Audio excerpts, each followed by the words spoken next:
Quel est le meilleur récipient pour fabriquer des bougies? Que vous soyez un débutant dans la fabrication de bougies ou que vous soyez déjà familiarisé avec cette fabrication de jolies bougies, eh bien aujourd'hui, je vais vous parler des différents contenants que vous pouvez utiliser pour fabriquer vos bougies.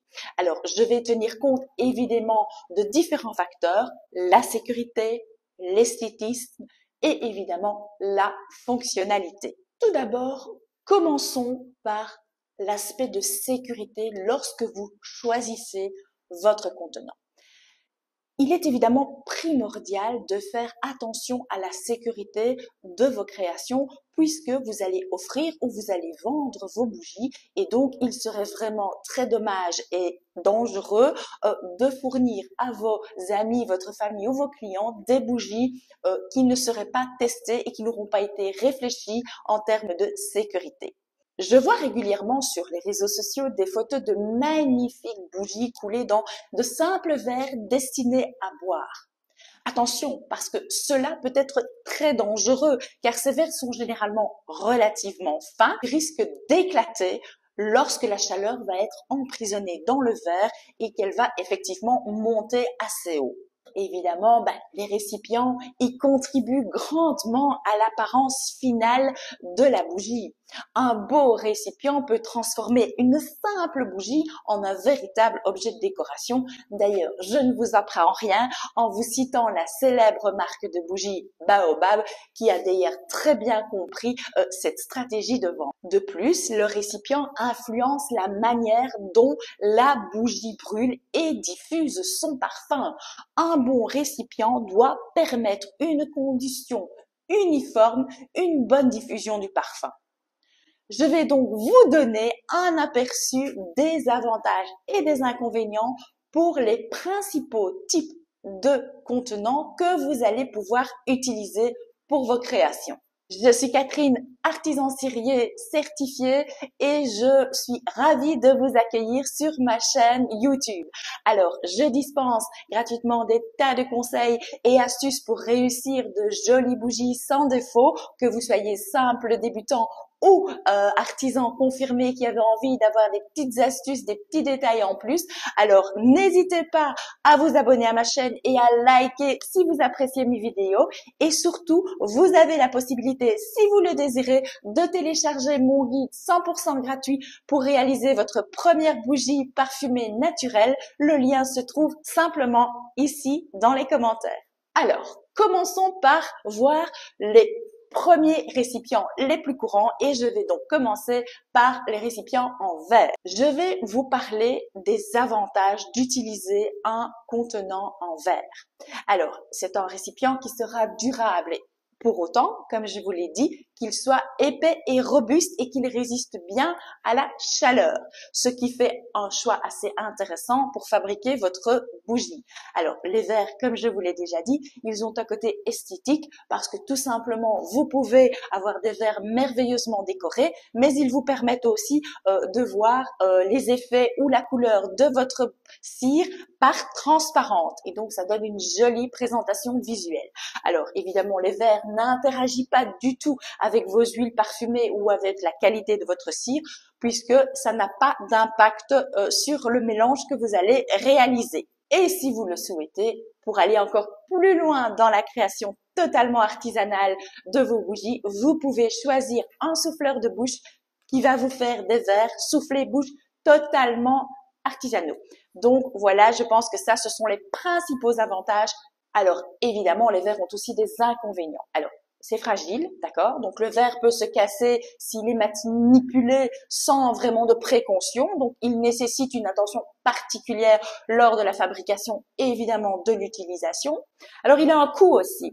Les récipients en verre peuvent être très coûteux. Si vous prenez un simple verre, ok, c'est pas très cher, c'est l'histoire de 1 ou 2 euros. Mais par contre, si vous prenez des verres soufflés-bouche ou des verres un peu travaillés, vous pouvez vite monter dans le prix de votre récipient. Alors Le poids aussi. Le poids est assez important quand vous choisissez le verre parce que ils peuvent être évidemment, comme je l'ai dit, épais et donc lourds et ça peut avoir un impact sur le poids final de votre bougie en fonction de la grosseur de celle-ci et bon, forcément aussi un impact sur les frais de port. Et bien sûr, le verre est aussi un conducteur de chaleur et donc il devient très chaud lorsque la flamme est allumée et que la bougie se consume pendant plusieurs heures. Il va donc falloir être prudent quand vous allez le manipuler. Le deuxième récipient dont j'ai envie de vous parler sont les récipients en métal. Alors, je vais de nouveau vous parler des qualités et des inconvénients de ces différents récipients en métal. Le métal est solide. Ils sont résistants forcément au choc. Vous pouvez le manipuler facilement. Ils sont relativement durables, vous pouvez les réutiliser plusieurs fois et ils résistent bien lorsque vous faites le transport de vos bougies.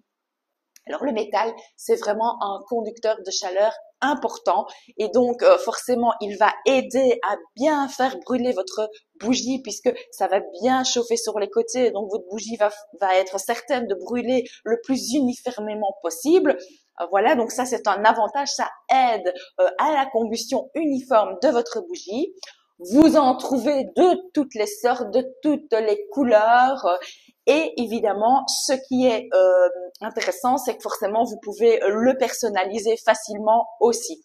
Alors, il a un coût très intéressant, donc le contenant en métal n'est pas cher. Vous avez des contenants en métal qui sont à moins de 1 euro et donc quand vous commencez la création de bougies ou quand vous voulez faire des petits cadeaux ou que vous voulez faire des grandes quantités de bougies pour des baptêmes, des mariages et autres, c'est un matériau, c'est un contenant qui est très avantageux.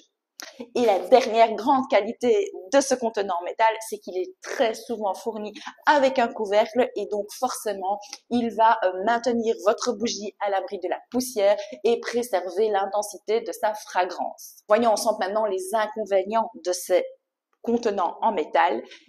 Premièrement, ils deviennent chauds très rapidement, plus rapidement que le verre et donc vous devez vraiment être très prudent pour ne pas risquer de vous brûler. Ils peuvent avoir, en fonction des matériaux, une réactivité avec la qualité de votre cire ou de votre fragrance, mais là ici je parle plutôt de métaux que vous aurez chinés sur une brocante ou que vous auriez eu l'idée d'essayer comme de l'acier Corten ou des choses comme ça. Donc là faites attention parce que il y a parfois de la rouille, il y a parfois des impuretés dans le métal et il pourrait avoir une réaction avec le mélange cire-parfum que vous aurez réalisé. Et vous n'avez pas autant de diversité et de variété que vous pourriez l'avoir dans les verres par exemple. Et enfin, le dernier inconvénient, c'est qu'il n'existe pas de contenant en métal muni de couvercle aussi grand que vous le souhaiteriez. Généralement, ce sont des tailles assez standards et donc voilà, vous êtes plus limité qu'avec des contenants en verre. Avant d'aller plus loin dans mon explication sur les différents contenants, restez bien avec moi jusqu'au bout parce que je vais vous donner un petit truc super facile pour les débutants quand vous allez utiliser des contenants en verre pour avoir une bougie magnifique. Passons maintenant aux contenants en céramique. Alors, c'est quand même bien à la mode, les contenants en céramique, ça fait quand même un peu plus romantique, un peu plus cosy, et donc ils ont franchement la cote pour l'instant. Alors, les avantages, le premier, ça va être l'isolation thermique. Vous le savez, quand vous prenez un pot en céramique, eh bien, il est déjà assez frais de base et il n'est pas conducteur de chaleur comme le verre ou le métal. Et donc, c'est un avantage parce que vous ne risquez pas de vous brûler en le touchant. Et donc, c'est assez intéressant.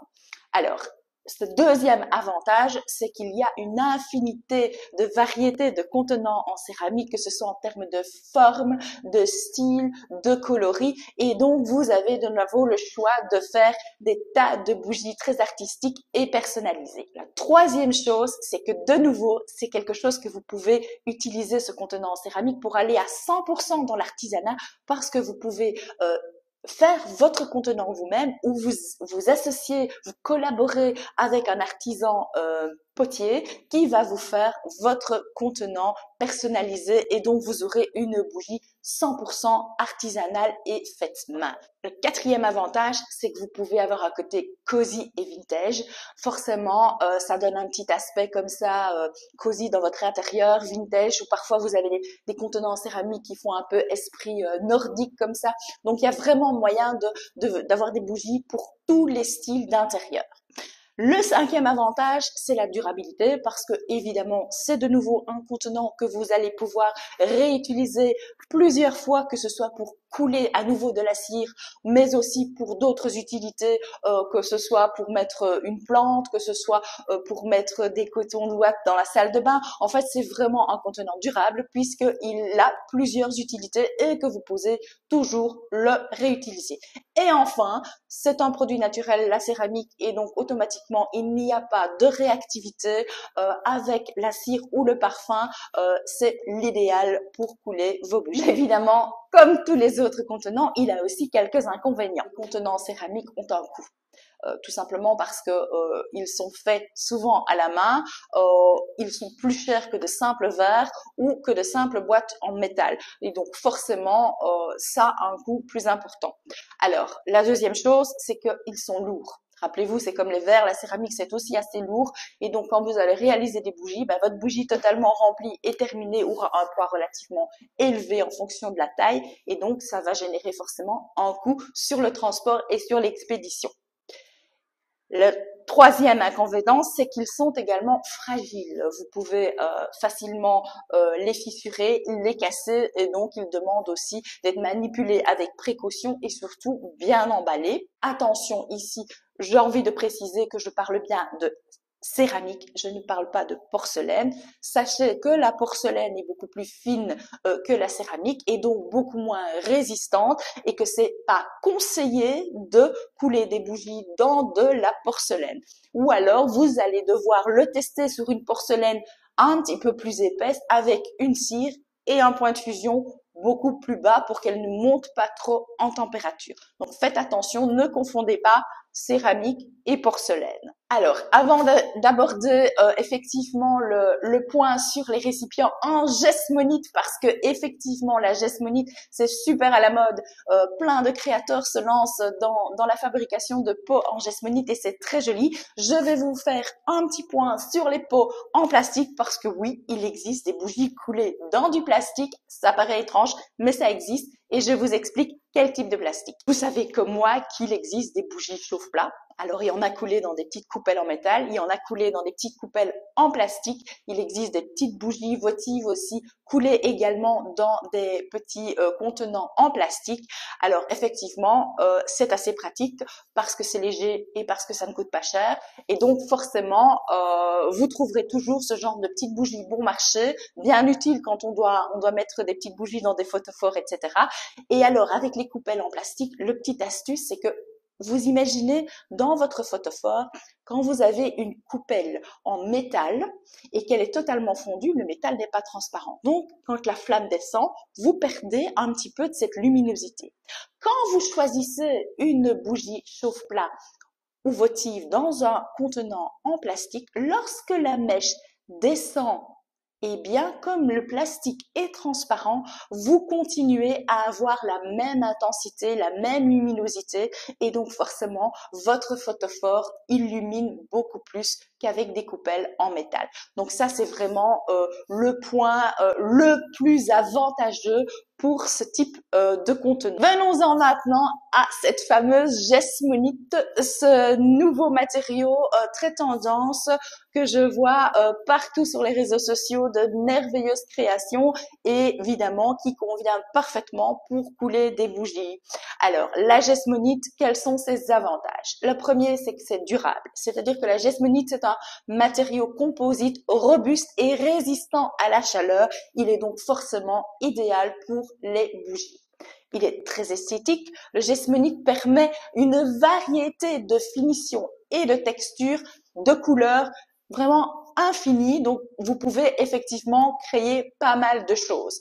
Et en plus, évidemment, c'est du 100% fait main puisque de nouveau, c'est une création artisanale. Alors, comme la céramique et comme le verre, elle ne réagit pas avec la cire ni avec les fragrances et donc votre parfum sera préservé. J'ai envie de dire qu'il est écologique, effectivement, parce que c'est un matériau qui est respectueux de l'environnement par rapport à d'autres matériaux composites. Mais évidemment, il a aussi des inconvénients, hein. Rien n'est parfait sur ce monde, donc la gesmonite a aussi des inconvénients. Alors la première chose, c'est que c'est assez coûteux. Les récipients en geste motif sont plus coûteux parce qu'en fait ils ont une production qui est relativement complexe, qui demande pas mal de manipulation et de travail de finition, et les matières premières sont également relativement coûteuses. Donc ce sera plus cher en geste motif que certaines créations en verre ou en céramique d'ailleurs. Alors le poids, ben, c'est comme la céramique, c'est comme le verre, la geste-monite, c'est assez lourd et donc automatiquement vous allez avoir les mêmes inconvénients certainement liés au transport, à l'expédition de vos produits. Alors c'est aussi fragile, ça casse comme du verre, comme de la céramique, hein, donc ça c'est le même inconvénient. La geste-monite, c'est poreux, donc il est impératif de traiter les pots réalisés avec ce matériau, car la matière poreuse va, veut dire capter la cire qui va venir s'imprégner et qui va fragiliser votre contenant. Vous allez donc risquer d'avoir des fissures intérieures dans votre pot réalisé en geste-monite. Alors, ce serait pas très sympa de ma part de ne pas vous partager l'astuce pour évidemment traiter votre pot réalisé en geste-monite. Eh bien, vous avez un bouche-port qui existe, d'accord? C'est du bouche-port scellant. Et ce bouche-port, vous allez traiter l'intérieur de votre contenant pour éviter justement cet effet poreux et garantir la solidité de votre pot lors de l'utilisation comme bougie. Je vous mets le lien aussi sous la vidéo pour accéder directement aux fournisseurs. Alors, maintenant que vous savez quel type de contenant choisir dans ceux les plus courants, il va falloir tenir compte pour chacun d'entre eux la compatibilité avec la cire utilisée. Hein. Vous avez donc effectivement la cire de soja, mais toutes les cires végétales en général, ou alors la paraffine ou la cire d'abeille, qui ont effectivement des propriétés distinctes qui peuvent influencer le choix de tel ou tel récipient. Je vous ai donné un exemple tout à l'heure. Si vous choisissez un contenant qui peut résister faiblement à la chaleur comme la porcelaine, eh bien vous choisissez peut-être une cire comme la cire de coco avec un point de fusion très bas pour veiller à ce que le mélange ne monte pas trop fort en température. Donc il faut toujours veiller à la compatibilité de votre cire par rapport à votre contenant. Alors, par exemple, les cires d'abeille et de paraffine, elles sont plus dures et moins grasses, donc il sera parfois utile d'ajouter un additif à votre mélange d'abeille ou de paraffine pour que vous ayez une parfaite adhésion au bord de votre contenant et donc une parfaite finition. Après la compatibilité, il faudra tenir compte de la taille et de la forme du récipient. Alors, concernant les tailles de récipients, il n'y a pas vraiment de limite.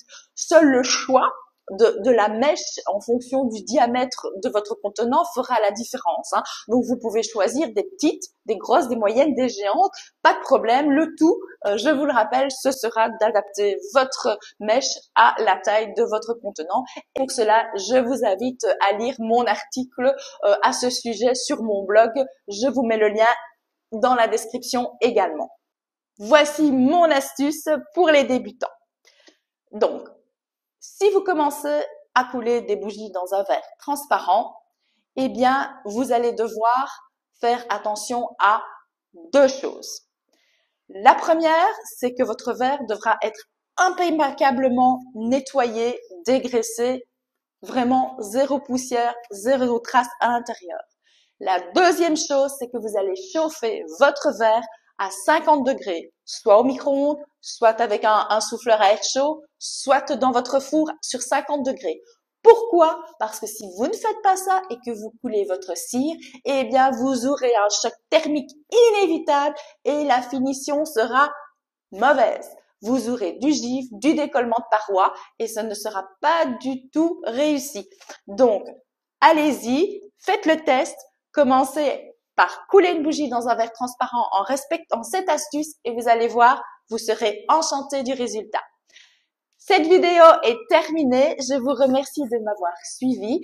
N'hésitez pas à me laisser un pouce si vous avez apprécié mes explications et mes conseils. Et je vous dis à très vite pour une nouvelle vidéo.